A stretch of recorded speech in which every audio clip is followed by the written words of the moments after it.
It was a beautiful moonlit night on the island of Sodor. The day's work was done and all the engines puffed safely home. "Thomas," whispered Percy, "will you tell us the end of the story?" "You mean the one about Duke, the lost engine?" "Exactly," said Henry. "But," added James, "please remind us of the story so far." So Thomas began, and here is the rest of the story he told. Duke was old and lived with two young engines called Stuart and Falcon. They teased Duke and called him Grandpuff, but they were happy together.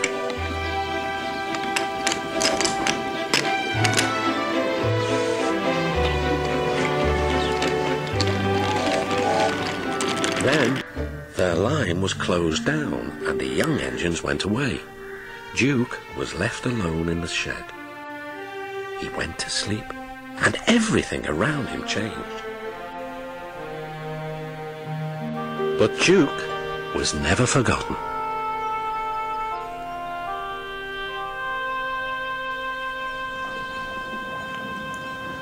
Years went by, until one day not long ago, visitors came to see the Fat Controller. "We want to find Duke," they said, "and make him happy again." Maps lay everywhere. "If we follow the old line shown here on the map," they said, "we'll travel north of the village and then into the mountains.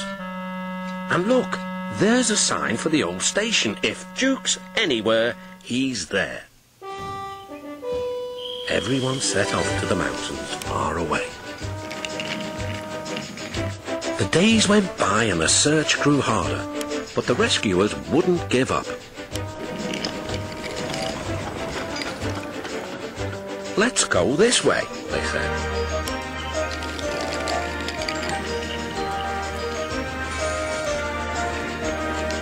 But there was still no sign of Duke.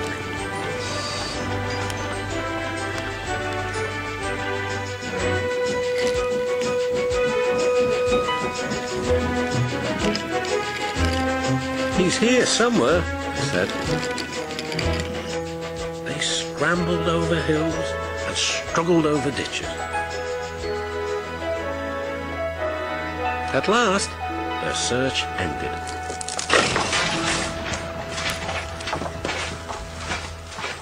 Quite by accident.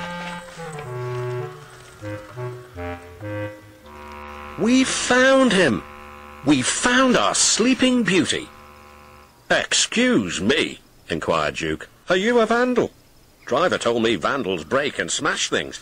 "Bless you, no," laughed the rescuers. "We've dropped in because we couldn't find your door. Falcon and Stuart will be pleased to see you." "So they did remember," sighed Duke happily. Then they all set off to Duke's new home.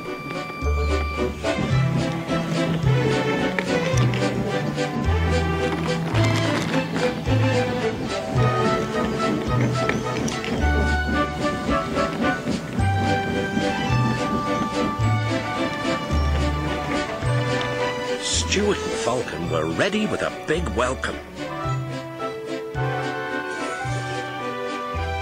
"He's here," they whispered. "Shh, shh." "You woke me up," grumbled Duke. "In my young days, engines were—" "Seen and not heard, Grandpuff, we know.